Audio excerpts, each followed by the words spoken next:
윤고은의 EBS 북카페 쉽지 않은 하루에 건네는 한 편의 에세이 꺼내 먹어요의 김신지 작가님 나오셨습니다. 안녕하세요. 안녕하세요. 네, 작가님 요즘에 북토크 가실 때마다 그렇게 카페인 분들을 만나신다고요.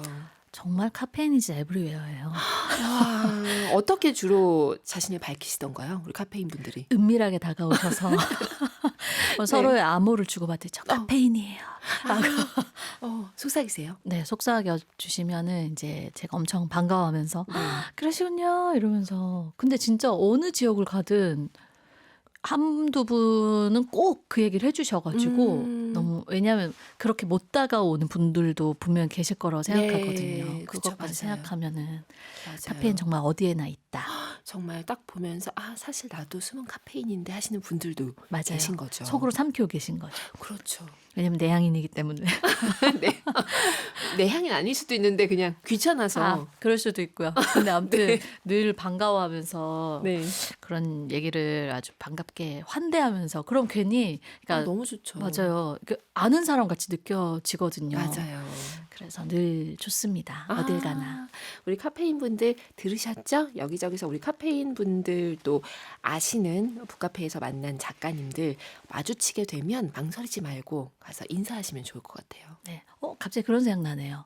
연말에 어디 앉아 있는데 고은 작가님과 제가 밥을 먹고 있는데 저쪽 테이블에 계신 카페인 분께서 보내셨습니다라고 하면서 뭐를요? 디저트가 쓱 온다거나 그런 잠시 행복한 상상을 해보았어요. 숨은 카페인이 같은 공간에 있으시다가 그럴 수도 있잖아요. 저기 계신 숙녀 두 분께 뭐 이런 거? 네, 그런 아직 너무 영화를 겪어본 적 많이 없으시나요? 근데 비슷한 상황은 전 좀 많이 가긴 했어요. 거봐요. 역시 카페인이즈 에브리웨어. 그걸 지금 꿈꾸고 계십니다. 네, 지금 신지 작가님의 꿈 내년에 이루어지기를. 알겠습니다. 아직 한 달 남긴 했지만 그렇죠. 자, 그러면 우리 중요한 정보를 또 알려드려야죠. 마감이 하루 남았습니다. 근데 뭐 우리가 100일장 되게 마감. 야박한 사람들은 아니니까. 무슨 얘기예요? 칼이죠, 칼. 그렇군요. 물론 우린 야박합니다. 네, 무슨 얘기냐면 우리 꺼내 먹어요 시간에 지금 야심차게 준비했던 100일장 네. 마감이 11월 말까지였죠. 그러니까 11월 30일 11시 저녁 밤 11시 네네. 59분 59초까지 맞아요. 보내주신 것에 한해서 네, 저희가 심사를 하도록 하겠습니다. 그래서 상이 5종류가 준비되어 있어요. 네, 상품도 제가 안내를 지난주에 드렸습니다. 네. 우리 EBS 로고가 딱 박혀있는 벽시계도 있고요. 블루투스 라디오도 있고 풍성하게 상품들이 준비되어 있으니까 뭐 꼭 상품 때문은 아니지만 네. 이 기회에 또 동기부여가 되잖아요. 그럼요. 망설이지 말고 보내주시기 바랍니다. 네. 시제는 올해의 실수. 올해의 실수. 이고요. 네. 그리고 정확한 발음. 네, 저희가 계속 길게 쓰지 않으셔도 된다. 그렇죠. A4 맞아요. 반장에서 조금 넘어가는 정도면 맞아요. 충분하다 이렇게 말씀을 드렸고. 그 안에 뭐랄까 그 포인트가 있어야 되는 거죠. 네, 그래서 하루 남았는데 뭐 어떡하라고 지금 알려주는 거야 라는 생각이 든 분이 계시다면 쓸 수 있습니다. 그렇죠. 그렇죠. 분량이 길지 않기 때문에 맞아요. 가능한 것이고요. 저희가 상은 겨울을 아름답게 물들이는 5개의 컬러를 정해봤습니다. 우리 이 꺼내 먹어요 시간을 만드는 우리 바게트 PD님 그리고 맥동민 작가님 그리고 달빛 회원님 그리고 신지 작가님 절기 박사님 그리고 저까지 이렇게 5명이 각자 좋아하는 색깔을 하나씩 골라가지고 5개 색깔을 정했어요. 그래서 선정된 색깔이 초록색, 갈색, 노란색, 빨강색, 흰색입니다. 네. 예, 이거 이제 겨울의 빛깔들로 저희가 이름을 붙여서 네. 멋지게 시상도 해볼게요. 12월 말에. 네. 그래서 이름 회의를 이제 방송 마치면 한번 해보고 네, 맞아요. 여러분들께 아주 착부신 그런 이름과 상품으로 또 그 색깔과 이름에 어울리는 글을 아마 고르지 않을까. 그렇게 그쵸? 되면은 영향을 매치가 돼야 받죠. 되니까. 그렇죠. 네. 우리가 지금 생각한 것이 예를 들면 초록이면 크리스마스 트리 뭐 이런 거였잖아요. 그렇죠? 네. 노랑은 아까 군고구마. 군고구마의 뭐 노랑. 이런 거. 네. 고구마상. 그렇죠. 갈색은 겨울산? 겨울산. 너무 쓸쓸한가? 갈색 누가 제출하셨죠? 갈색 동민 작가님이요. 동민 제출인가요? 이거 그냥 지나가는 길에 물어봤을 뿐인데. 맥동민 작가님께 갈색 뭐가 떠오르는지 한번 여쭤봐야겠어요. 네, 저는 잘 구워진 호떡 근데 너무 이게 지금 먹을 거 투성으로 되면 좀 호떡상. 그러니까 호떡상. 네, 뭐 그런 거. 흰색은 눈이죠. 뭐 그쵸. 한방눈, 겨울눈. 눈사람. 그쵸. 폭설상. 네. 폭설. 폭설 좀 그렇죠. 다들 상을 거부하시는 게 아, 이게 아닐지. 상을 잘 정해야 되겠다. 이름을. 그러니까요. 우리가 요거를 고구마상도 좀 그래요. 왜요? 군고구마 좋지 않아요? 답답한 글이란 소린가요? 막 이렇게 하시면 군고구마는 녹잖아요. 군고구마 촉촉하죠. 네. 뭔 소리야? 네, 우리 아무튼 이런 고민을 해보도록 하겠습니다. 아, 이 상 이름 카페인님들도 좀 의견 주셔도 좋을 것 같아요. 지금 초록, 갈색, 노랑, 흰색, 빨강이고요. 네. 이게 이제 겨울을 연상시키는 겨울의 아름다운 색깔들입니다. 네. 재밌을 것 같아요. 이것도 이미 백일장의 일부분 같아요. 이름 짓기. 백일장인 듯 아닌 듯 계속 슬쩍슬쩍 계속 뭔가 시제를 드리고 있습니다. 자, 그러면 오늘 손님 많이 기다리고 계시니까요. 바로 모셔볼게요.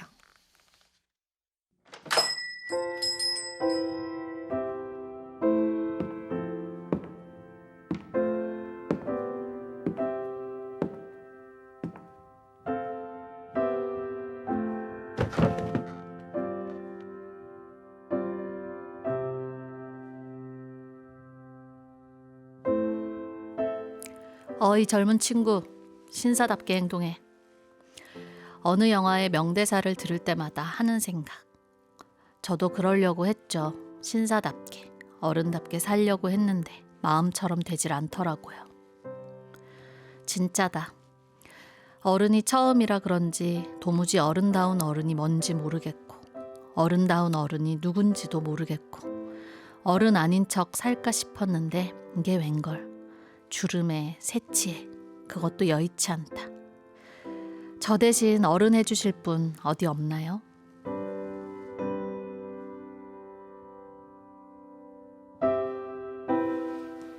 네, 오늘 북카페 테이블에 오신 손님 지금 어떤 고민을 하고 계신 건가요? 대신 어른을 이거 뭐라 해야 되죠? 어른 대리 서비스? 오, 나 대신 어른 해주실 분 어디 없나요? 라고 물어보시는, 사실 어른답게 사는 게 뭔지 잘 모르겠다 그러네요.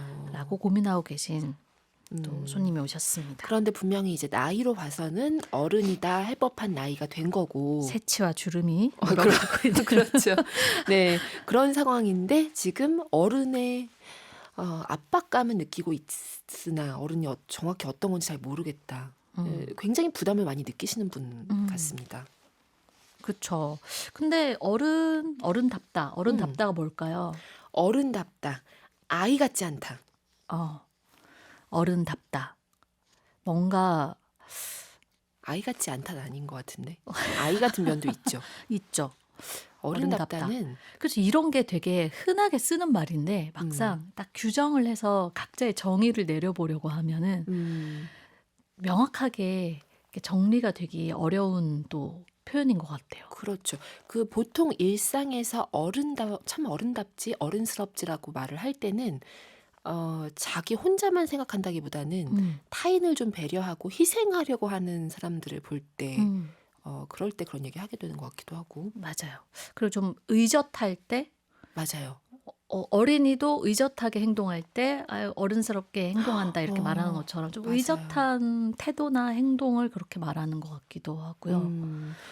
작가님은 좋은 어른은 이런 모습이라고 생각하는 어떤 롤모델이 있어요? 저는 그 다큐멘터리 어른 김장하에 나온 김장하 선생님? 근데 너무 어른이어서 네. 좋죠. 롤모델이니까. 그 앞에 작가님 얘기하신 것처럼 사실 자기 안위만 챙기기가 되게 쉬운 세상이고 네. 우리가 어떤 어른을 보면서 존경할 수 없다고 느낄 때는 그런 면모에서 많이 맞아요. 실망을 하게 되는 것 같은데 정말 정반대 지점에 서 계신 분이 김장하 선생님인 것 같아요. 왜냐면은 그렇게 이제 한의사로 일하시면서 평생 동안 그러니까 본인과 가족을 챙겨야 하는 게 네. 있음에도 불구하고 그 자신이 번 돈까지 해서 지역의 뭐 교육 사업이나 문화 사업 같은 것에 엄청난 투자를 하셨던 분이고 네. 혹시 그 다큐멘터리 아직 안 보신 카페인 여러분들이 있으시다면 이참에 또 네, 어른 김장아를 겨울에 어울리는 따뜻한 어른의 참모습을 볼 수 있는 다큐멘터리를 추천을 드리고 싶네요. 좋네요. 우리 카페인 분들도 또 이참에 그 다큐멘터리도 찾아보시고 내가 생각하는 좋은 어른의 모습은 어떤 것인지 완벽하지 않아도 그런 느낌에 가깝다 싶은 사람들 한번 떠올려 보셔도 좋을 것 같아요. 맞아요. 저는 그 포스터에 있던 그 문장을 아직도 잊지 못합니다. 뭐라고 돼 있죠? 돈은 모이면 똥이 되지만 흩어지면은 거름이 된다. 아, 라고 하면서 이제 장학금을 사실 음. 몇 수십 년 동안 이제 청소년들, 어린이들 네. 위해서 내주신 분만이 할 수 있는 어떤 네. 돈이 거름이 될 수 있는 방법을 너무 잘 알고 계신 이야기여서 그 이야기를 너무 좋아해요. 자, 그러면 우리 음악을 듣고 와서 오늘의 책 어떤 것인지 바로 펼쳐보도록 할게요. 에피톤 프로젝트의 어른입니다. 윤고은의 EBS 북카페와 함께하고 계십니다. 지금 방금 어른이라는 제목의 곡을 듣고 왔는데요. 오늘 선곡표만 딱 보더라도 정말 어른 어른이 막 계속 어른거리고 있습니다. 그런 상황인데 이 음악도 이렇게 지금 어른을 강조하고 있는 이 상황에서 작가님이 가지고 오신 책은 무엇일지 궁금합니다. 책 제목조차 어떤 어른인 전반적으로 어른이네요. 오늘 네. 계속. 다들 어린이라는 세계 네. 쓰셨던 김소영 작가님이 4년 만에 선보인 신작 에세이고요. 어린이라는 세계에서 오. 어떤 어른으로 건너온 책이기도 합니다. 와, 어떤 어른 김소영 작가님 책이라고 하니까 또 벌써 믿고 읽게 되는 느낌도 있어요. 맞아요. 그때 어린이라는 세계가 4년 전에 나왔을 때 맞아요. 정말 센세이션을 일으키며 모두에게 어린이라는 동료 시민에 대해서 다시 한번 그쵸. 생각해보게 만든 책이었잖아요. 맞아요. 그래서 전작에서 이 어린이라는 존재를 좀 고유한 세계를 가진 한 명의 개인이자 또 동료 시민, 다음 세대로서 호명을 했던 작업이라면 이번 어떤 어른은 어린이와 함께 좀 동시대를 살아가는 어른의 자리에 네. 대해서 같이 고민해 보자고 말하는 책이어서 저는 신작이 어떤 신작이 나올까 궁금했었는데 네. 와 정말 그 사이에 진검도를 디디면서 건너오신 그 고민의 흔적도 너무 느껴졌고 그리고 이제 그 북토크나 강연장에서 아마도 작가님 제일 많이 들었을 질문이 어떤 어른이 좋은 어른이라고 생각하세요? 였을 것 같아요. 책에도 등장을 하고요. 네. 그래서 그런 고민들을 이번 책에 많이 녹이시지 않았나 싶어요. 오늘 우리 고민 의뢰하신 손님이 정말 많이 만족하실 것 같습니다. 얘기를 듣고 나면 답이 좀 잡히겠죠. 어른이 그렇습니다. 무엇인가에 대해서. 그렇습니다. 어른 대리 서비스를 취소하실 내가 해보겠다. 내가 해보겠다. 자, 그러면 그중에서 한 부분을 작가님 목소리로 만나보면서 시작을 해볼게요. 어떤 부분 읽어주실 건가요? 네, 이 책이 일단 굉장히 도톰하게 준비되어 있기도 하고 고르기가 네. 힘들었는데요. 그 힘겨운 과정을 거쳐서 제가 먼저 카페인 여러분께 추천해드리고 싶은 부분을 가지고 왔습니다. 네, 그러면 작가님 목소리로 만나볼게요.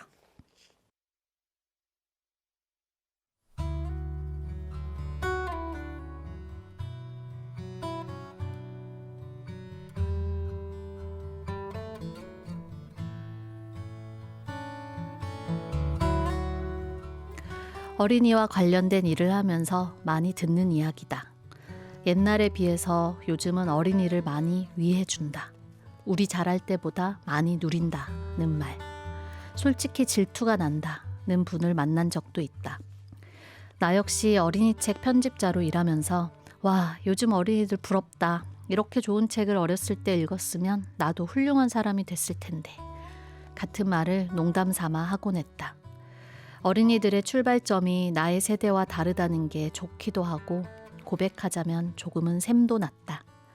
그런데 사회 전체를 볼 때는 우리가 다 같이 더 좋은 경험을 만들어가고 있다고 하는 게 맞는 것 같다. 어린이 가까이에서는 못 보던 것들이 눈에 들어온다. 도서관의 일반 자료실 문 앞에 붙은 어린이는 어린이 자료실을 이용하라는 안내가 눈에 띄었다. 어린이 자료실에는 어른은 일반 자료실을 이용하라는 안내가 없는데 어린이 자료실은 어린이의 편의를 위한 것이지 어린이의 공간을 제한하려고 만든 게 아니다. 어린이가 찾고 싶은 책이 일반 자료실에 있을 수도 있고 어린이도 나처럼 이 책, 저 책 구경하면서 시간을 보내고 싶을 수 있다. 설마 어린이가 일반 자료실에 들어가려고 할 때 실제로 막아서지는 않으리라 믿는다. 하지만 그 안내문을 보는 어린이의 마음은 어떨까? 공공시설에서 되도록 안 오기를 바라는 이용자가 되는 것은 분명 좋은 경험은 아닐 것이다. 어린이 덕분에 보게 되는 건 어린이에 대한 것만이 아니다. 초등학교 앞 횡단보도에서 옐로 카펫에서 기다려요 라는 표지를 보았다. 어린이들이 신호를 기다리는 동안 보도 안쪽에 서 있으라고 바닥에 큰 삼각형을 그린 것이다. 하지만 노란 삼각형 안에서 기다려요 라고 하면 영어에 익숙하지 않은 어린이와 어른 모두에게 좋았을 것이다. 영문으로만 표기된 간판이나 풀, 푸시 같은 안내문을 볼 때도 그런 생각을 하게 된다. 그냥 당기세요, 미세요 라고 쓰면 안 될까? 그런 점에서 어린이와 가깝게 지낸다는 것이 나에게는 세상을 새롭게 배우는 일이 되었다. 나는 특별히 의지가 강한 사람도 낙천적인 사람도 아니기 때문에 앞날을 생각하면 캄캄해질 때가 더 많다. 그럴 때는 어린이처럼 오늘만 생각하는 게 도움이 된다. 독서 교실에 들어서자마자 빅뉴스가 있어요 라더니 오늘 학교에서 시력 검사했는데 우리 반 땡땡땡이 2.0에 있는 새 맞췄어요 라던 규민이처럼. 아까 놀이터에서 모기한테 2군데나 물렸어요. 그래서 만져봤더니 기분이 엄청 좋았어요. 볼록볼록하고 통통해서 복숭아 같았어요. 하던 자람이처럼. 나는 평소에 어린이를 미래의 희망, 꿈나무로 부르는데 반대한다. 어린이의 오늘을 지우고 미래의 역할만을 강조하는 것 같아서다. 하지만 이 글에서만큼은 조심스럽게 말해보고 싶다. 어린이는 우리가 가장 가깝게 만날 수 있는 미래의 사람이다. 오늘의 어린이는 우리가 어릴 때 막연히 떠올렸던 그 미래에서 어린 시절을 보내고 있기 때문이다. 세상의 어떤 부분이 영원히 변하지 않을 것 같을 때, 변화를 위해 싸울수록 오히려 더 나빠지는 것만 같을 때가 있다. 그럴 때 우리는 종종 미래에서 누군가가 와서 지금 잘하고 있는 거라고, 미래에는 나아진다고 말해주면 좋겠다고 생각한다. 실제로 그런 말을 해줄 수 있는 사람, 미래에 가장 가까운 사람이 어린이다. 어린이의 생명과 안전을 보장하고 어린이가 나답게 살 수 있게 격려하고 보호해야 한다. 어떤 세상을 만들고 싶은지 의견을 가질 수 있게 가르치고 그들의 말에 귀를 기울이고 한 사람 한 사람을 시민으로서 존중하면서 어린이와 함께 살아가야 한다. 어린이는 우리 가까이에 있다. 미래가 바로 그러하듯이.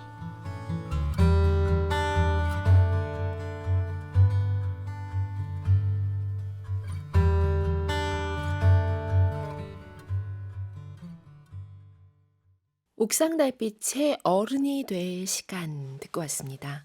김소영 작가의 책 어떤 어른, 오늘 절기 박사님이 가지고 오신 책입니다. 그중에서 어린이 가까이 일부 이렇게 만나봤습니다. 어린이 가까이라고 하는 이 글의 제목이 무슨 뜻인가 했더니 이런 내용이었구나 싶었습니다. 네. 이 부분이 사실 우리도 막 주변에서 한 번씩, 그러니까 자기가 이제 지금 육아를 하고 계시는 분들은 네. 어린이에 가까이 있대라고 느끼시지만 작가님도 그런 얘기 되게 많이 들으셨대요. 주변에 어린이가 없어서 난 잘해주고 싶어도 잘해줄 데가 없다.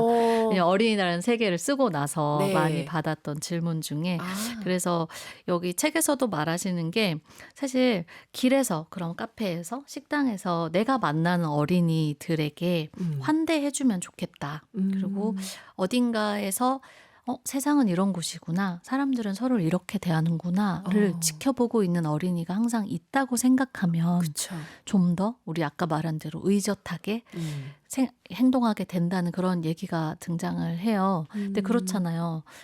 제 친구도 그런 얘기를 해준 적이 있거든요. 그 동네에 조금 외진 곳이어서 차가 그렇게 많지 않은데 네. 왜 그럼 어른들은 그 작은 골목에서 아직 신호가 안 바뀌어도 차가 오지 않으면 건널 때가 있잖아요. 그쵸? 근데 어린이가 만일에 멀리 서 있거나 근처에 어. 있으면 정말 급하지만 그거 신호를 뭔지 지켜야 알 것 한다는 같아요. 일념으로 네. 그리고 뭐 우리가 편의점에서 이렇게 문을 좀 잡아준다거나 이럴 때 네. 우리가 조금 더 의젓하게 어른답게 음. 굴려고 어린이의 모범이 되려고 어. 구는 순간들이 아마 지금 듣고 계신 분들께도 다 있을 것 같아요. 맞아요. 맞아요. 저는 집 앞에 원래 횡단보도가 없었던 그 좁은 그냥 그 건널목? 그런데 거기에 이제 횡단보도는 있었는데 신호등이 없었어요. 근데 네네. 신호등이 생긴 거예요. 네. 그래서 이제 그거 뭐 자주 바뀌니까 뭐 초록색, 빨간색 자주 바뀌니까 이제 웬만하면 지키는데 근데 너무 마음 급할 때는 솔직히 그 차 없고 이러면 훅 옛날엔 없었잖아요, 신호등이. 그래서 맞아요. 그냥 건너고 싶은 생각이 드는데 그 건너편에 한 아이가 엄마랑 손 붙잡고 있고 그 어머니로 추정되는 그 분이 계속 설명을 해주시는 거예요. 초록불이 나오면 이렇게 이제 건너야 된다. 그래서 기다렸다가 건넜는데 심지어 그런 생각도 했어요. 잠깐 손도 들고 건너야 되나 이 생각도 잠깐. 물론 제 그랬어야 몸은 잘 완성되는 보이겠지만 건데. 그렇죠. 표본을 완성을 네, 해줘야 맞아요. 됐었나 뭐 이런 생각을. 그래서 그런 부분 보다 보면 너무 거창하게 우리가 네. 좋은 어른이 되어야지 이런 고민을 하기보다 그 일상생활에서 딱 우리가 그 정도의 정말 어렸을 때 우리가 맞아요. 배운 대로 세상을 살기 위해서 서로를 위해 배려하면서 지켜야 되는 규칙들만 잘 지켜도 어린이에게는 본보기가 되는 어른이지 않을까 그렇죠. 하는 생각도 들고요. 이 책에서도 자주 언급되는 게 사실 방금 낭독한 글에도 있었지만 어린이가 우리의 가장 가까운 미래라는 표현인데 이게 독서 교실을 하고 계시니까 이제 네. 김소영 작가님은 아이들의 시간이 어른의 시간과 같지만 다르잖아요. 그렇죠. 우리는 6년 전에 뭐 했나 떠올려 보면은 이런 비슷한 일을 하고 있었지만 네. 그 한 시간이 한 아이가 초등학교를 졸업하는 시간이기도 하고 또 중학교 1학년에 독서 교실에 왔던 친구가 이제 성인이 되는 시간이기도 네. 하니까 그런 걸 보면서 이제 미래가 사실 금방 온다는 걸 그리고 그 모습이 결코 모호하지가 않다는 걸 어린이 가까이에서 지내면서 많이 느끼게 된다고 그래서 어린이를 따라서 성큼성큼 미래로 가게 된다 나도 그래서 지금 내가 어린이를 어떻게 대하는지가 그렇죠. 그 6년 뒤에 성인이 되는 어린이가 그때가 돼서 세상을 대하는 방식이 될 거기 때문에 지금 우리가 어린이들을 존중하고 또 그런 좋은 모습을 보여줘야 하는 이유가 곧 그 미래를 살게 될 그렇죠. 것이기 때문이라는 이야기들이 자주 등장을 하는데 그 점도 되게 와닿았어요. 이 부분 읽어주신 부분 중에서 이 문장도 마음에 와 닿았습니다. 평소에 어린이를 미래의 희망, 꿈나무로 부르는데 반대한다. 어린이의 오늘을 지우고 미래의 역할만을 강조하는 것 같아서다. 이것도 그러네요. 어른의 시각에서만 그쵸. 이름 붙여준 거잖아요. 맞아요. 그런 우리가 조금 어떻게 보면은 크게 생각하지 않고 말해왔던 것들에 대해서 짚어주는 부분이 어린이라는 세계에서도 그랬고 이번 책 어떤 어른에서도 자주 등장을 해서 네. 앞에 우리 에세이 테이블에 앉은 어른 대리 서비스를 요청하셨던 손님을 비롯해서 좀 그런 것에 대한 생각, 고민을 해보신 적 있는 카페인 분들께 추천을 드리고 싶은 책입니다. 이 책의 한 부분을 더 만나보고 싶습니다. 이번엔 어떤 부분 읽어주실 건가요? 네, 그래도 그 어떤 시기에 맞게 산타 얘기가 잠시 등장한 부분이 네. 있는데요. 이게 이제 앞에 1화를 말씀드리면 김소영 작가님이 그 라이브 방송 같은 걸 하다가 네. 그림책에 관해 보여주는 장면이 있었는데 그러니까 어린이 독자와 같이 보고 있던 부모도 있었는데 네. 그 그림책이 사실 산타의 정체가 탄로가 나는 이제 장면이었던 거예요. 그 뒤에 이어지는 이제 이야기입니다.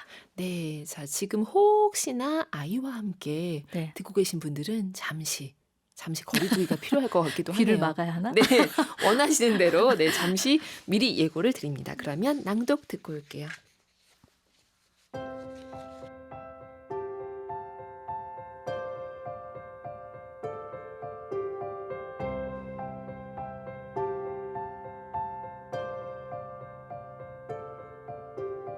산타의 정체는 독서 교실에서도 논란이 일고 나는 주제다. 어떤 애들은 산타가 엄마라는데 저는 아닌 것 같아요.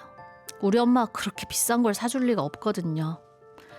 꽤 논리적인 어조로 이렇게 말하는 어린이에게 뭐라고 대꾸해야 한단 말인가. 그럴 때면 슬쩍 화제를 바꾸곤 했다.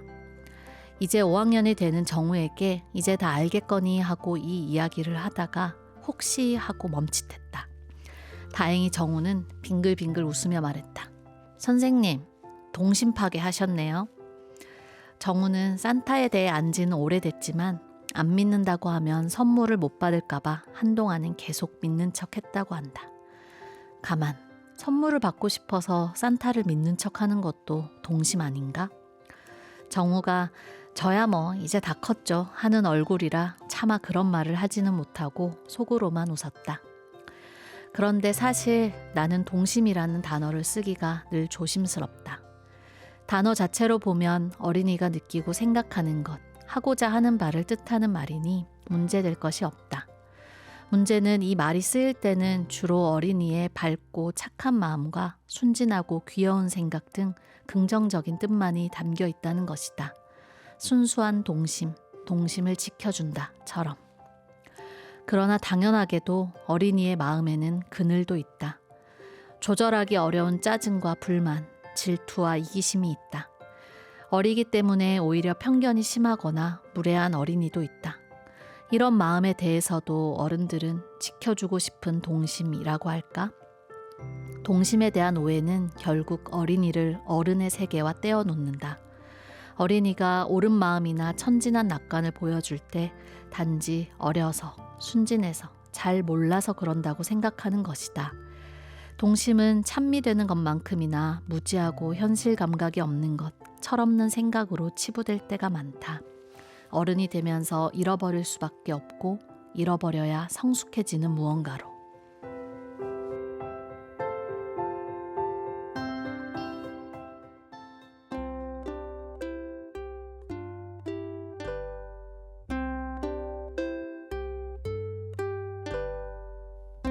그런데 며칠 전 이번에 중학교에 입학하는 태연이의 말을 듣고 다시 생각해 보기로 했다.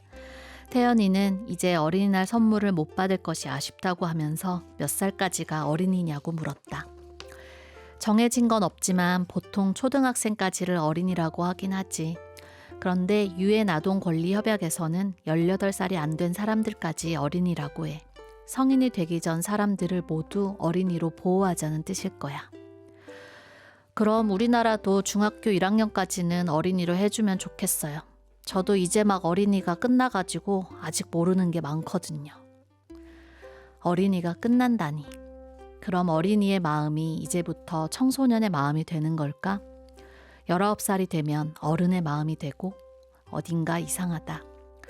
말장난 같지만 마음이 자란다는 것은 전 단계의 마음을 버리고 떠나는 것이 아니라 동심원을 그리는 것이다. 어린이의 마음을 가장 안쪽에 두고 차차 큰 원을 그려가는 것. 정확히 말하면 원은 아닐 수도 있다. 나 자신의 마음을 돌아보면 어느 부분은 푹 꺼지고 어느 부분은 부풀어 올라 모양이 좀 이상한 도형이 되어 있다. 어린 시절 중에는 다시는 생각하고 싶지 않은 깊은 골짜기들도 있다. 어느 부분은 제대로 자라지 못했지만 나중에 열심히 메워서 꽤 괜찮은 모양으로 만들기도 했다. 어쨌거나 나라는 사람의 안쪽으로 걸어 들어가면 어린이의 마음이 있다. 내내 그 마음만 들여다보고 살아도 곤란하지만 결코 잊으면 안 된다. 내 삶은 단절되지 않았기 때문이다.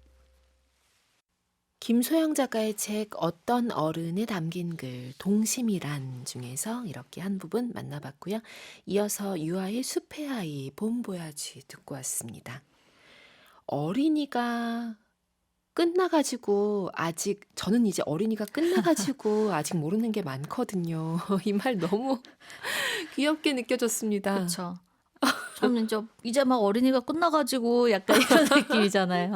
네, 그래서 아직 모르는 게 많다는 이 말을 어떻게 받아들여야 될까? 너무 그렇죠. 그래서 놀랍습니다.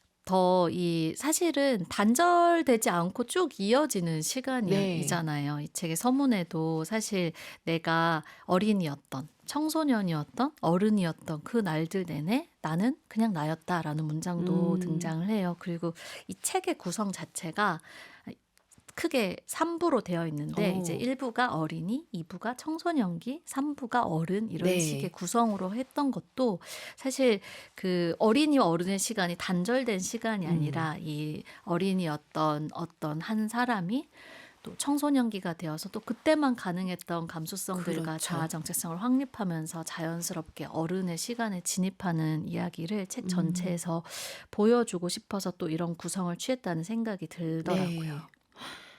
이런 문장도 오랫동안 잊히지 않을 것 같습니다. 마음이 자란다는 것은 전 단계의 마음을 버리고 떠나는 것이 아니라 동심원을 음, 그리는 것이다. 원이 아닐 수도 있지만 아무튼 내 안에 있는 가장 안쪽에는 항상 그 어린이의 마음이 있을 거고 맞아요. 그것을 잊지 않는 것도 필요하다라는 거. 맞아요. 그래서 생각해 보면 우리가 겨울에 한방눈이 내려서 네. 눈사람을 만들 때 그 가장 안쪽에 있는 그 마음으로 만드는 것 같아요. 맞아요. 아이들하고 놀려고 눈오리를 샀지만 눈오리 집게를 내가 제일 신나서 쓰고 있을 때 그 동심원 가장 안쪽에 있는 마음으로 놀고 있는 거잖아요. 사라진 게 아니네요. 네, 그런 경험들을 아마 일상에서 한 번씩 하실 것 같아요. 내가 천진난만해지는 어렸을 때 그 좀 몰입하고 즐거웠던 그 그쵸. 감각으로 뭔가를 하고 있는 순간을 만날 때 그 동심은 사라지는 게 아니라 제일 안쪽에 있지라는 생각을 하게 되는 것 같아요. 저건 진짜 동심 아이 같다라는 모습이 음. 보일 때 그때 너무 사랑스러움을 느끼게 되는 것 같아요. 맞아요. 그것도 그렇네요. 다른 사람을 감동시키게 되잖아요. 네, 음. 맞아요. 동심에 대해서 그래서 되게 다양하게 생각을 해보게 하는 글이었고, 네. 이 책에서도 이 김소영 작가가 어린이를 존중하자라고 말할 때 그거는 어린이 때만 존중하자가 아니라 어린이일 때부터 존중하자라는 말이란 걸 자신도 깨달았다고. 그러니까 어린이를 존중하는 길이 결국 서로를 존중하는 사회를 만드는 네. 길인 게 어린이 때부터 존중하고 어른이 된 우리도 서로를 존중하고 존중받는 사회를 그쵸. 만들자는 거라는 이야기도 등장을 하고요. 그러니까 우리가 어린이한테 보내는 어떤 사랑이나 배려나 지지가 사실 우리 지금 다 큰 어른들이 서로에게 보내는 것과 다르지 않고 우리가 어린이들에게 그런 것을 보여줄 때 앞으로 겪게 될 미래에 이제 우리가 대접받는 방식이 또 동시에 그렇게 될 그렇죠. 것이다라는 표현들이 등장을 해서요. 어른으로서의 정말 역할에 대해 다시 한번 생각하게 되기도 하고, 저는 이 김소영 작가님이 세바시 강연에 나오셔서 하셨던 이야기가 되게 인상 깊었는데 책에 그 전문이 등장을 해요. 네. 원고로. 근데 거기서 이제 마지막에 해주셨던 얘기가 여러분이 어렸을 때 좋아했던 바로 그 어른이 되어주세요. 만일 그런 어른을 만난 적이 없다면 여러분에게 필요했던 바로 그 어른이 되어주세요. 미래는 달라질 수 있습니다. 우리에게 어린이가 있기 때문입니다. 그렇죠. 라고 하는데 이 말을 들으면서 그러니까 어떤 어른이 좋은 어른일까? 내가 어떻게 좀 어른스럽게 굴어야 될까를 생각할 때 어린 시절의 자기를 떠올려 보면 쉬운 것 같아요. 네. 나는 어떤 어른을 좋아했지? 혹은 어른들이 어떻게 해줄 때 싫었지? 나한테 필요한 건 어떤 어른이었지를 생각하면 일상에서 만나는 많은 어린이들에게 좀 더 사려 깊고 다정하고 괜찮은 어른이 되지 않을까라는 생각이 들더라고요. 너무 좋은 팁인 것 같아요. 이거 그냥 뭐 어디 먼 곳에서 오는 좋은 어른의 조건 이런 걸 달달 외워서 내 삶에 적용하려고 하는 것은 굉장히 힘들잖아요. 그러니까 머리랑 행동이랑 따로 놓을 수도 있고. 그런데 내가 어릴 때 반응했던 그 지점들을 지금 내 삶에 적용을 해본다고 하는 거니까 이거는 조금 더 가깝게 다가갈 수 있을 것 같은 느낌? 맞아요. 일례로 그런 이제 또 설이나 추석 때 우리가 명절이 되면 그러니까 집안 어른들을 만날 일이 있는데 네. 독서교실에서 한번 이제 어떤 뭐 명절에 대한 이야기를 나누다가 어린이들이 그 얘기를 해요. 맨날 몇 학년인지 물어봐요. 근데 이게 어른이 그냥 하는 질문이잖아요. 오랜만에 만났으니까. 근데 어린이 입장에서 하는 질문은 아닌 거죠. 그게 참. 그렇죠. 그래서 그런 거 볼 때도 맞아. 나 어렸을 때 저런 질문 참 지겨웠는데 라는 생각이 드는 거야. 좀 더 뭐 요새 뭐 무슨 캐릭터가 제일 좋아도 아니고 몇 학년이 막연한 질문들. 맞아요. 몇 학년. 하려고 하는 질문들. 그렇죠, 그렇죠. 그런 구체성에서부터 우리가 시작을 해보면 좋지 않을까. 노력할 필요가 있네요. 네, 그런 생각을 합니다. 김나영의 어른이 된다는 게 듣고 이제 카페인님 글도 만나볼게요. 카페인님 글 만나보도록 하겠습니다. 오늘은 카페인 이규철 님이 준비해 주셨어요. 바로 만나보시죠.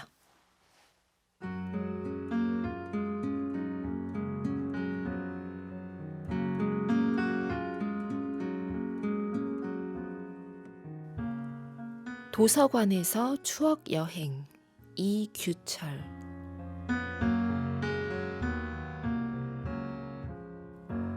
임시휴일이었던 국군의 날 다음 날은 딸아이의 초등학교가 재량 휴업일이었고 나도 아이와 함께 시간을 보내고 싶어 휴가를 냈다.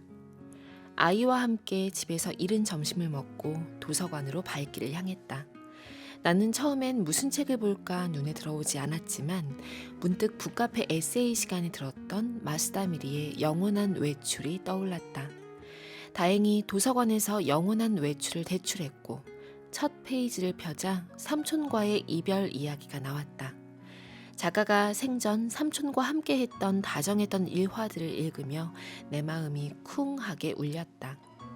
얼마 전 나도 외삼촌이 돌아가셨던 터라 다정하셨던 외삼촌과의 추억이 떠올랐다. 외삼촌은 퇴직 전 시내버스 운전기사님으로 근무하셨다. 가끔씩 외삼촌이 운행하는 버스를 탑승할 때면 요금도 받지 않으셨다. 그때마다 외삼촌은 해맑게 웃으시며 나를 반기셨다.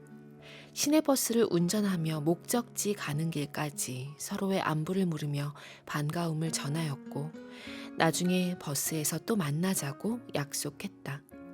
스마트폰이나 삐삐가 없던 시절 약속 없이 우연으로 만나는 것은 반가움과 기쁨이 지금보다 더 큰 것 같다. 그토록 다정하고 좋았던 외삼촌을 생전에 자주 찾아뵙지 못한 게 아쉬웠다. 외삼촌과의 준비 없는 이별이라 그런지 더 아쉽고 후회가 몰려왔다. 이제야 후회해봐야 소용없는데 후회하지 않을 수 없었다 라는 작가의 말이 내 마음을 적셨다. 아이 학원 갈 시간이 되어 도서관을 나왔다. 짧은 시간이었지만 도서관에서 외삼촌과 함께했던 그 시절의 추억을 떠올릴 수 있어서 행복했다. 앞으로 다시 볼 수 없는 외삼촌이지만 보고 싶어요. 술 한잔 기울이며 얘기하고 싶어요. 외삼촌 고마웠어요. 거기서도 행복하게 잘 지내세요. 라고 전하고 싶다.